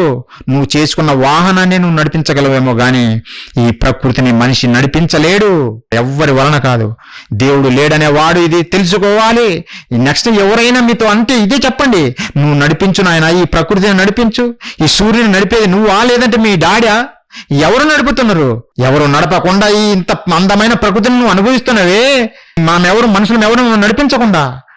మరి దేవుడు లేడని ఎలా అంటున్నావు నాయన? సృష్టికర్త లేడని ఎలా అంటున్నావు అని ప్రశ్నించండి. మీరు తిరిగి ప్రశ్నించండి ఇలాంటి వారిని. ప్రియులారా, దేవుడు మహాజ్ఞానము మనకు రాయించాడు. ప్రియులారా, ఈ మహాజ్ఞానం రాకపోతే మనల్ని కూడా ఈ లోకంలో కలిపేసేవాళ్ళు. వీళ్ళు మనల్ని కూడా దేవుడు లేని వారిగానే కలిపేసేవారు ఈ సమాజంలో. ప్రియులారా, దేవుడు ప్రేమామయుడు కనుకనే ఇలాంటి సమాజం వస్తుంది కనుకనే మన కొరకు 66 పుస్తకాలుగా భద్రపరిచి మన చేతుల్లో పెట్టాడు. ప్రియులారా, నిజంగా వజ్రవైడూర్యాలకైనా అమూల్యమైనటువంటి దేవుని మాటలు, బంగారం కన్నా విలువైన మాటలు, అలాంటి మాటలు మన చేతులు పెట్టాడు. చదవండి, నేర్చుకోండి, దేవుని కొరకు గొప్పగా బ్రతకండి. ఈ చెడిపోయిన సమాజం చెబుతున్న మాటలు నమ్మి దేవునికి దూరం కావద్దు. దేవుడు ఉన్నాడు ప్రియులారా, దేవుడు ఉన్నాడు. ఆ దేవుడే ప్రశ్నిస్తున్నాడు, నువ్వు నడిపించగలవా ఈ నక్షత్రాన్ని? నడిపించలేడు. మనిషి నడిపించలేడు. ఆ సూర్యుడు ఏ విధంగా పరుగులు తీస్తున్నాడో ఖాళీగా లేదు. దేవుడు చెబుతున్నాడు కదా, నేను నడిపిస్తున్నాను అని. నిజంగా దేవుడు నడిపిస్తున్నాడా? ఒకసారి చూడండి. ఆ వీడియో చూసిన తర్వాత దేవుడు పలికిన ఒక అద్భుతమైన మాట సూర్యుని గురించి మీకు చూపిస్తా. ఒకసారి వీడియో చూడండి పిల్లరా.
చూశారు కదా ఎంత అద్భుతంగా ఉందో, ఎంత అద్భుతంగా సూర్యుడు తిరుగుతున్నాడో మనం చూసాం ప్రియులారా. తిరగడం కాదు, నడవడం కాదు, పరుగులు తీస్తున్నాడు. అతను పరుగులు తీస్తూ తనతో పాటు ఈ గ్రహాలను 8 గ్రహాలను తీసుకువెళ్తున్నాడు తనతో పాటు ప్రియులారా. తనతో పాటు ఒక ట్రైన్ చూస్తే ముందు ఇంజన్ ఉంటుంది, ఆ ఇంజన్ వెనక అన్ని బోగీలు ఉంటాయి. ఆ ఇంజన్ ఎంత వేగంతో పరుగులు తీస్తుందో అంతే వేగంతో ఇవి కూడా పరుగులు తీస్తూ ఉంటాయి ప్రియులారా. నిజంగా దేవుడు పెట్టిన సృష్టి ఎంత అద్భుతమైనదో చూడండి. నేను నడుపుతున్నాను ఆ సూర్యుడిని ఇంత వేగంతో. సూర్యుడు ఎంత వేగంతో పరుగులు తీస్తాడో తెలుసా? ఒక సెకనుకు 200 కిలోమీటర్ల వేగంతో పరుగులు తీస్తున్నాడు. ఒక సెకన్కి, గంటకు కాదు. మనం ఈరోజు చూస్తే ఏరోప్లేను గంటకు దాదాపు 800 నుంచి 900 కిలోమీటర్ల వేగంతో వెళ్తుంది పిల్లరా. గంటకది, సెకనుకు కాదు. కానీ సూర్యుడు ఒక సెకన్కే 200 కిలోమీటర్లు, ఒక గంటకు 7,20,000 కిలోమీటర్ల వేగంతో పరుగులు తీస్తుంది పిల్లరా. తనతో పాటు తన చుట్టూ తిరుగుతున్నటువంటి గ్రహాలను కూడా పట్టుకొని తిరుగుతూ ఉంది. ఎక్కడ? పాలపుంత నక్షత్ర మండలంలో ఒకే ఒక నక్షత్రం గురించి మీకు చూపించాను. ఇలా అన్ని నక్షత్రాలన్నీ తిరుగుతున్నాయి. అందుకే దేవుడు అడిగాడు, ఈ నక్షత్రాలను వాటి కాలంలో మీరు రప్పించగలరా? వాటి తిరిగేటట్టు మీరు చేయగలరా? మనిషి అనేవాడు చేయలేడు. వాటిని నడిపిస్తున్నది నేనే, ఇంత వేగంతో వాటిని నడిపిస్తున్నది నేనే అని తెలియజేస్తూ ఆ సూర్యుని గురించి దేవుడు పలికిన మాట ఒకటి చూడండి పిల్లరా. శాస్త్రం ఇప్పటికైనా బుద్ధి తెచ్చుకొని దేవుని పాదాల దగ్గరికి రావాలి. అది తెలుసుకోకుండా దేవుని మీద నిందల మోపుతూ దేవుడు లేడని చెబితే చివరికి నీ పరిస్థితి ఏమవుతుందో తెలిసినా కానరాని లోకాలకి చేరిపోతావు. అది రాకముందే తెలుసుకోవాలి. అది రాకముందే తెలుసుకొని దేవుని పాదాల మీద పడాలి మనమందరం ప్రియులారా. ఆ సూర్యుని యొక్క పరుగును గూర్చి దేవుడు చెప్పిన మాట ఒకసారి చూడండి ప్రియులారా. కీర్తన గ్రంథము 19వ అధ్యాయము 4వ వచనం నుంచి నేను చదువుతున్నాను ప్రియులారా. వాటి కొలనూలు భూమి అందంతటా వ్యాపించి ఉన్నది, లోక దిగంతముల వరకు వాటి ప్రకటనలు బయలువెలుచున్నవి. వాటిలో ఆయన సూర్యునికి గుడారము వేసెను. ఈ ప్రకృతిలో లేదంటే పాలపుంత నక్షత్ర మండలంలో సూర్యునికి ఒక గుడారము వేసెను. అతడు తన అంతఃపురములో నుండి బయలుదేరిన పెళ్లి కుమారుని వలె ఉన్నాడు. తన అంతఃపురములో నుండి పెళ్లి కుమారుడు ఎలాగా ముస్తాబయి చాలా అందంగా అంతఃపురంలో నుంచి బయలుదేరి వస్తాడో అలా సూర్యుడు అలా బయలుదేరుతున్నాడంట. ఎంత బాగుందో చూడండి. ఆ సూర్యుని ఆ తిరగడం చూస్తే మనకు అదే అనిపిస్తుంది ప్రియులారా. అంత అద్భుతంగా తిరుగుతుందని అనిపిస్తుంది. మీరు గమనించుంటారు ప్రియులారా. అతడు తన అంతఃపురములో నుండి బయలుదేరు పెళ్లి కుమారుని వలె ఉన్నాడు. సూర్యుడు ఉల్లసించినట్లు తన పదమునందు ఉల్లసించుతున్నాడు. అది చూస్తే ఏమనిపిస్తుంది? సూర్యుడు ఏంది పరిగెత్తుతున్నాడు, ఆగటం లేదు, పరుగులు తీస్తూనే ఉన్నాడు. అదే దేవుడు చేస్తున్నాడు. తన పథమునందు దేవుడు పెట్టిన మార్గములోనే తిరుగుతూ ఉన్నాడు సూర్యుడు పిల్లరా. దేవుడు ఏదైతే మార్గం పెట్టాడో సూర్యుడికి అదే మార్గంలో తిరుగుతున్నాడు. సూర్యుడు పరిగెత్తనుల్లసించినట్లు తన పథమునందు పరిగెత్తనుల్లసించుతున్నాడు. అతడు ఆకాశము ఈ దిక్కు నుండి బయలుదేరి ఆ దిక్కు వరకు దాని చుట్టూ తిరిగి వచ్చుచున్నాడు. అతని వేడిమికి మరుగైనది ఏదీ లేదు. చూడండి ప్రియులారా, సూర్యుడు ఎంతగా పరుగులు తీస్తున్నాడో. దేవుడు కలుగజేసిన సృష్టిలో సూర్యుడు అనేవాడు ఒక చిన్న నక్షత్రం. తెలుసునా? సూర్యుడు అనేవాడు అతి చిన్న నక్షత్రం, ఒక ఇసుకరేణువు లాంటి ఈ ప్రకృతిలో ప్రియులారా. అలాంటి నక్షత్రాన్ని ఎంతో వేగంతో పరుగులు తీపిస్తున్నాడు దేవుడు.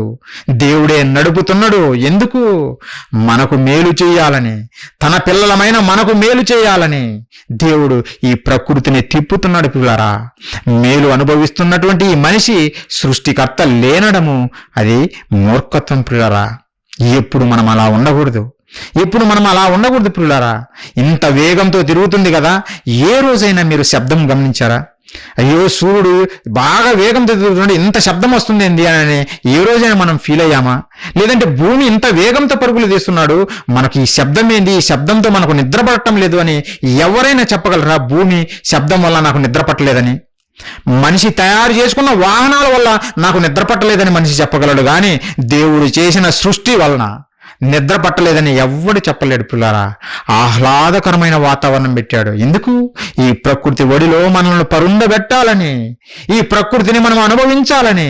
కానీ మనిషి వేసుకున్నవన్నీ చూడండి. ఒక ఆటో డుగ్గు డుగ్గు డుగ్గు డుగ్గు డుగ్గు అనుకుంటే మన తల తింటది. ఒక 5 కిలోమీటర్ల ప్రయాణం చేయంగానే తలనొప్పి వచ్చేస్తుంది. ఎందుకు? ఆ శబ్దాన్ని తట్టుకోలేవు, ఆ వాసన తట్టుకోలేవు. కొంతమంది బస్సులు ప్రయాణం చేస్తే వాళ్ళు బస్సు ప్రయాణం మాకు పడదండి అని అంటుంటారు పిల్లారా. ఎందుకు? మనిషి తయారు చేసినవి లోపాలు గలవి. ఆలోచించండి. భూమి మాకు పడదు అని ఎవరైనా చెప్పగలరా? ఏమన్నా ఆరోగ్యం బాగాలేదనుకో, నేను బ్రతకాలి అనే డాక్టర్ దగ్గరికి పరుగులు తీస్తాం. ఎందుకు? భూమి మీద ఇంకా అనుభవించాలి, నేను భూమి మీద బాగా ఉంది నాకు అని మనిషి చెప్పగలడు. కానీ బస్సు అయితే నాకు పడదు, ట్రైన్ నాకు పడదు, ఫ్లైట్ నాకు పడదు. మనిషి చేసుకున్న వాటికే చెప్పగలడు మనిషి, ఇవి నాకు పడవు అని. కానీ సృష్టికర్త చేసినటువంటి ఈ సృష్టిని ఏ ఒక్కడూ చెప్పలేడు పిల్లరా. అందుకే దేవుడు సర్టిఫికేట్ ఇచ్చాడు. ఆయన చేసినదంతా ఒకసారి చూస్తే చాలా మంచిదిగా కనపడ్డది, చాలా మంచిది. ఈరోజు మనిషి అయినా చెప్పి తీరాల్సిందే. అందుకే మరణించటానికి ఇష్టపడడు మనిషి. వాడు దేవుణ్ణి నమ్మని వాడైనా సరే, నేను ఇంకా ఎక్కువ కాలం బ్రతకాలి, ఈ సృష్టిని, ఈ ప్రకృతిని అనుభవించాలనుకుంటాడే తప్ప వెళ్ళిపోవచ్చు కదా. వెళ్ళటానికి ఇష్టపడడు. కానీ మనిషి తయారు చేసుకున్నవి అన్ని ఇబ్బందులే పిల్లారా. వాటి సౌండ్ చూస్తే తట్టుకోలేము, చెవుడు వస్తుంది. ఏరోప్లేన్ సౌండ్ తట్టుకోగలమా మనము? ఆ సౌండ్ తట్టుకోలేము మనము. అంత భయంకరమైన సౌండ్స్ వస్తాయి మనిషి చేసినటువంటి వాటిని బట్టి. కానీ దేవుడు కలుగజేసిన వాటిని బట్టి ఏ మాత్రం సౌండ్ రాదు. ఆహ్లాదకరంగా ఎంతో వేగంతో తిరిగినా సరే నీకు నెమ్మది, ప్రశాంతత, ఆహ్లాదకరమైన వాతావరణాన్ని దేవుడు పెట్టాడు పిల్లరా. ఇంత అనుభవించినా కూడా నువ్వు నేను దేవుని నమ్మను అంటే ఇంకా మనిషిని ఏమనాలి? ఇలాంటి మనిషి హృదయం ఏ హృదయము? నిజంగా ఆలోచించండి పిల్లరా. నీ తండ్రి ప్రేమ నువ్వు ఎరుగగలవు, నీ తల్లి ప్రేమ నువ్వు తెలుసుకోగలవు.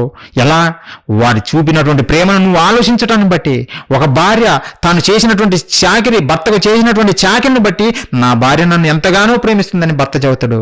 నా పిల్లలు నన్ను ఎంతగానో ప్రేమిస్తున్నారని పిల్లల గురించి సాక్ష్యం చెబుతారు. ఎందుకంటే వాళ్ళ ప్రేమను రుచి చూశావు గనక, తెలుసుకున్నావు గనక, ఆలోచించావు గనక. మరి దేవుని ప్రేమను తెలుసుకోలేవా? సృష్టికర్త ప్రేమ అర్థం కావటం లేదా? ఇంత గొప్ప సృష్టిని నీకు కలుగజేసి నీ కాళ్ళ కింద పెట్టి నిన్ను అనుభవించని నేను చెబితే అనుభవిస్తున్నావు కానీ సృష్టికర్త లేడంటున్నావు. ఆలోచించవా? ఆలోచించాలి. ఆలోచింప చేయటానికే ఈ మాటలు మీకు చెబుతున్నాం పిల్లారా. మీరు వారిలాగా ఉండకూడదు, లోకంలో ఉన్న వారిలాగా ఉండకూడదు, ఎప్పటికీ తప్పిపోకూడదు. పరలోకపు కన్న తండ్రి, సృష్టికర్త అయిన దేవుడు ఉన్నాడు. ఈరోజు కనిపించకపోవచ్చు, అదృశ్యుడు అని, నేను అదృశ్యుడును అని చెప్పాడు. ఎందుకు అదృశ్యుడు? అదృశ్యుడు అవ్వడానికి కూడా కారణం ఉంది. నాకు చూపించు అని కొంతమంది టీవీ మీడియాలో వచ్చి కూర్చొని చెబుతుండ్రు. నాకు దేవుడు ఉంటే చూపించు అని అంటాడు. మరి నువ్వు పీలుస్తున్నటువంటి గాలిని చూపించగలవా? చూపించలేవే. మరి గాలి ఉంది అని చెబుతున్నావు, గాలి ఉంది అని చెబుతున్నావు. ఎలా చెబుతున్నావు? ఆస్వాదిస్తున్నావు కనుకనే గాలి ఉంది అంటున్నావు. మరి దేవుని ప్రేమను నువ్వు ఆస్వాదించటం లేదా? ప్రతి దినము ఆస్వాదిస్తున్నావు. అది చూసైనా తెలుసుకోవాలి దేవుడు ఉన్నాడని. దేవుడు ఎందుకు కనిపించడో కూడా మన మంచి కోసమే పిల్లారా. ఆయన కనిపించుకోగలడు, కానీ కనిపిస్తే మనిషి బ్రతకలేడు తెలుసా. ఈ దేహంతో తట్టుకోలేడు. ఇది నా మాటలు కాదు, దేవుని మాటలే. ఒకసారి చూడండి, దేవుడు ఎన్ని ఆనవాలు పెట్టాడు తన కొరకు ఈ సృష్టిలో. కానీ మనిషి ఆలోచించడం లేదు. నాకు చూపించు, నేను నమ్ముతానంటున్నాడు. ఆయన చూపించుకోవటానికి ఆయనకి ఇష్టం లేక కాదు నాయన. ఆయన చూస్తే నువ్వు బ్రతకవు. నిన్ను చంపుకోవాలని దేవుడు అనుకోవటం లేదు. ఏ కన్న తండ్రి అయినా తన పిల్లలను చంపుకోవాలనుకుంటాడా తన చేతులతో? లేదు. అందుకే దేవుడు మన మీద ప్రేమతోటే ప్రస్తుతానికి ఆయన అదృశ్యుడుగానే ఉన్నాడు. అదృశ్యుడుగా ఉన్నంత మాత్రాన ఆయన లేనివాడు కాదు, ఆయన ఉన్నవాడు ప్రియులారా. అందుకే ప్రకృతిని చూసి తెలుసుకోమన్నాడు. ఒకసారి చూడండి ప్రియులారా, తిమోతి గారికి రాసినటువంటి మొదటి పత్రిక 6వ అధ్యాయము 16వ వచనం ప్రియులారా, దేవుని గురించి చెబుతున్నాడు. సమీపింపరాని తేజస్సులో ఆయన మాత్రమే వసించుచు అమరత్వము గలవాడై ఉన్నాడు. మనుషుల్లో ఎవడును ఆయనను చూడలేదు, ఎవడును చూడనేరడు. మనుషులలో ఎవ్వరు ఆయనను చూడలేరు, చూడనేరడు కూడా. ప్రస్తుతము మనిషి చూడలేడు దేవుణ్ణి. కారణం ఉంది. ఒకరోజు మోషే గారు దేవుడు అంటే ఎంతగానో ప్రేమించి దేవుని కొరకు ఎంత గొప్పగానో బ్రతికాడు కదా.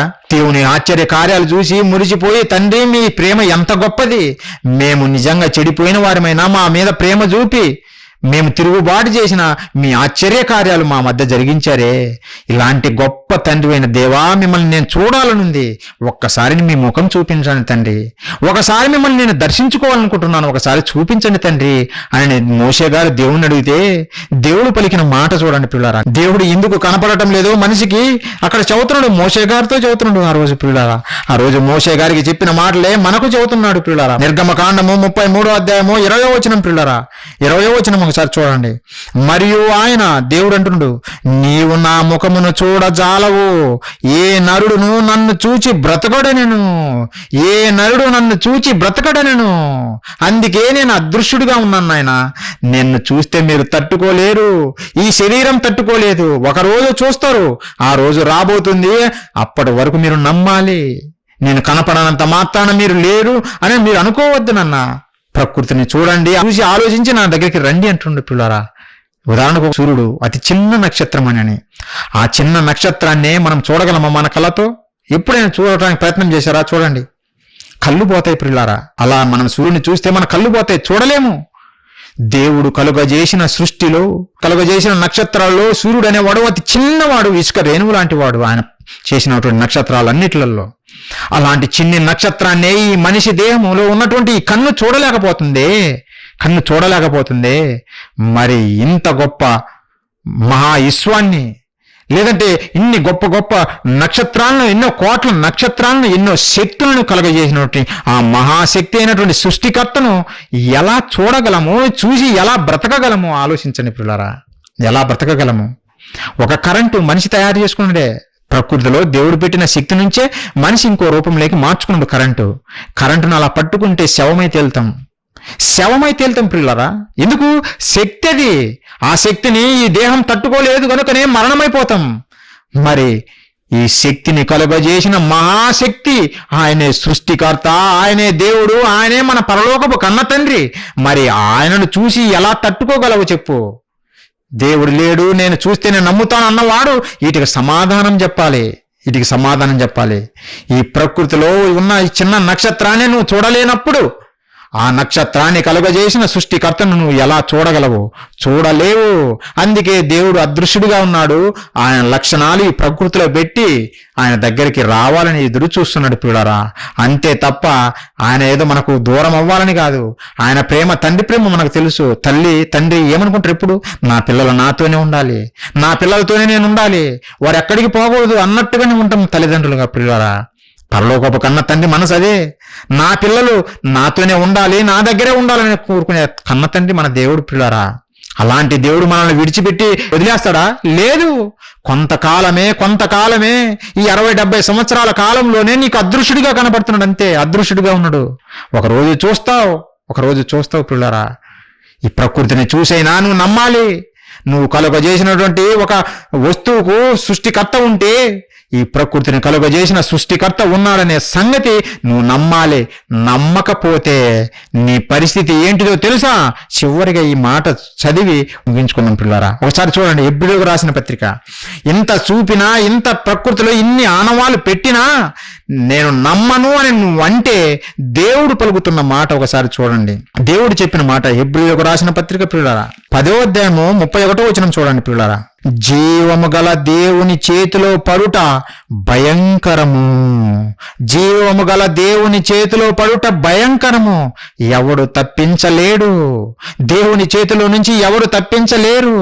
అయ్యో నేను తప్పు చేశానంటే కుదరదు. భూమి మీద నీకు ఇచ్చిన ఈ ఆయుష్ కాలంలోనే, ఈ 60-70 సంవత్సరముల కాలంలోనే నీ కన్న తండ్రిని, సృష్టికర్తను తెలుసుకో ఇప్పుడే. లేదంటే ఆయన చేతిలో నువ్వు పడిపోతావు. అప్పుడు నిన్ను ఎవ్వరూ కాపాడలేరు. అది భయంకరము అన్నటువంటి పిల్లరా. దేవుని చేతిలో పడుట భయంకరము, ఎవరు తట్టుకోలేరు. ఆయన కలుగజేసినటువంటి ఒక భూకంపానికే మనిషి తట్టుకోలేక పరుగులు తీస్తున్నాడు. ఆలోచించండి, ఒక తుఫాను తట్టుకోలేక పరుగులు తీస్తున్నాడు మనిషి. తుఫాను లాంటిది కాదు ఆయన ఉగ్రత, ఏదో భూకంపం లాంటిది కాదు ఆయన ఉగ్రత. మహా ఉగ్రత రాబోతుంది ఈ మానవాళి మీదికి. ఆ ఉగ్రతలో పడిపోక ముందే దేవుడు మనకిచ్చిన ఈ ఆయుష్కాలంలోనే ఆ సృష్టికర్తను తెలుసుకోవాలి. ఆ సృష్టికర్త దగ్గరికి ప్రతి ఒక్కరము రావాలి. చారకపోతే ఉగ్రత దినం అనేది దేవుడు సిద్ధం చేశాడు. దాంట్లో పడిపోతే ఎవ్వరూ కాపాడలేరు. ఆయన చేతిలో పడటము భయంకరము. ఆయన చేతిలో పడిపోకుండా ఆయన చెంతకు చేరాలని మిమ్మల్ని అందరినీ నా మనసారా కోరుతూ ప్రియులరా, దేవుని కొరకు మీరందరూ గొప్పవారిగా ఎదగాలని మనసారా కోరుకుంటూ ప్రియులరా ఈ మాటలు ముగిస్తున్నా. దేవుడు ఉన్నాడా అంటే ఉన్నాడు. దేవుని నమ్మని వారు జాగ్రత్తగా ఉండాలి. ఈ ఆయుష్కాలంలోనే దేవుని దగ్గరికి వచ్చేసి ఆయన పాదాల మీద పడితే ఆయన క్షమించి మనల్ని కాపాడుతాడు ప్రియులారా. ఆయన ఉగ్రతలో పడిపోకుండా ఉండాలంటే కన్న తండ్రి అయిన దేవుని దగ్గరికి, సృష్టికర్త అయిన దేవుని దగ్గరికి ప్రతి ఒక్కరి మీరు రావాలి ప్రియులారా. ఎవరైనా రావాల్సిందే. ఆలోచించండి. ఆలోచించి కన్న తండ్రి అయిన దేవుని దగ్గరికి ప్రతి ఒక్కరూ రావాలని నేను మనసారా కోరుకుంటూ ప్రార్థన చేసుకుందాం. అందరూ తల ఉంచినట్లయితే ప్రార్థించుకుందాం ప్రియులారా. మహాపరిశుద్ధుడా, ప్రేమగల మా కన్న తండ్రి, మీ పరిశుద్ధమైన, ఘనమైన, శ్రేష్టమైన మీ నామానికి వందనాలు, స్తోత్రాలు తండ్రి. మీరు ఉన్నారు అనే సంగతి నాయన మీ మాటల ద్వారా ఈ ప్రకృతిని ఆలోచింపజేసి మీ పిల్లలకు తెలియజేశాను నాయన. ఎంతోమంది నాయన మీరు కలుగజేసిన ప్రకృతిని అనుభవిస్తున్నారు, కానీ ఆ ప్రకృతిని కలుగజేసిన మీరు లేరని నమ్ముచున్నారు. అనేక మందిని వారి త్రోవలోకి నడిపిస్తున్నారు తండ్రి. అమాయకులైన ప్రజలు వారి మాయలో పడిపోకుండా మీలో స్థిరులుగా, కదలని వారుగా, మీ కొరకు గొప్పవారుగా వెదగాలని ఒక మంచి ఉద్దేశంతోనైనా మీ మాటలు మీ పిల్లలకు తెలియజేశాం తండ్రి. విన్నారు తండ్రి. ఈ మాటలు వాళ్ళ హృదయాల్లో ఫలించులాగా మీ కృప చూపండి తండ్రి. ఎంతో ఆసక్తితో ఇప్పటి వరకు వారు విన్నారు నాయన. ప్రతి ఒక్కరిని పేరు పేరున దీవించమని వేడుకుంటున్నాం తండ్రి. అనారోగ్యంతో బాధపడుతున్న వారికి మీ కృప చూపండి. మంచి ఆరోగ్యాన్ని ప్రసాదించండి. మీ సేవలో వర్ధిల్లుటకు కృప చూపండి. సాతాను శోధనల నుంచి తప్పించండి. మీ నామానికి మహిమకరంగా జీవించుటకు కృప చూపండి. మరి ముఖ్యంగా తండ్రి, ఈ మీటింగు చేయటానికి నాయన మీ కుమారుడు, మా ఆత్మీయ సహోదరుడు రాయప్ప తండ్రి ఎంతగానో కష్టపడి, ఎంతగానో ఆలోచించి మీ మాటలు వినిపించాలి, సత్యాన్ని ప్రజలకు మీ దగ్గరికి నడిపించాలని ఒక మంచి సదుద్దేశంతో మీటింగ్ కండక్ట్ చేశాడు తండ్రి. రాయప్పను, ఆయన కుటుంబాన్ని దీవించండి. పరసంబంధమైన దీవులతో నింపండి. అందరము తండ్రి అన్నదమ్ముల వలె ఐక్యతతో మీ కుటుంబంలోని పిల్లలుగా, మీ పిల్లలుగా మీ నామ మహిమార్థమై మేమందరం జీవించుటకు కృప చూపి నడిపిస్తారని బ్రతిమాలు వేడుకుంటూ, ఇంకా ఎన్నో కార్యాలు తండ్రి మీ నామాన్ని మహిమపరిచేవి మేము ఇక్కడ చేయగలుగుటకు కావలసిన శక్తిని, బుద్ధిని, జ్ఞానమును మాకు ప్రసాదిస్తారని వేడుకుంటూ, ఈ మీటింగ్ అంతట్లో మాకు తోడుగా ఉండి సమస్తము సవ్యంగా జరిగించిన విధానాన్ని బట్టి మీకు కృతజ్ఞతాస్తుతులు తెలియజేస్తూ తండ్రి, ఈ ప్రార్థన మా ప్రభువును, మా రక్షకుడును, మీ ప్రియకుమారునైనా క్రీస్తు వారి అతి శ్రేష్టమైన నామములు అడిగి వేడుకుంటున్నాము తండ్రి. ఆమేన్. మనందరి తండ్రి అయిన దేవుని ప్రేమయు, మన ప్రభు అయిన యేసుక్రీస్తు వారి మహాకృపయు, పరిశుద్ధాత్మ దేవుని అన్యోన్య సహవాసము మనకును, సకల పరిశుద్ధులకును, దేవుని పని నిస్వార్థంతో చేస్తున్న ప్రతి ఒక్కరికి తోడై ఉండి నడిపించునుగాక. ఆమేన్. మీ అందరికీ నా వందనాలు.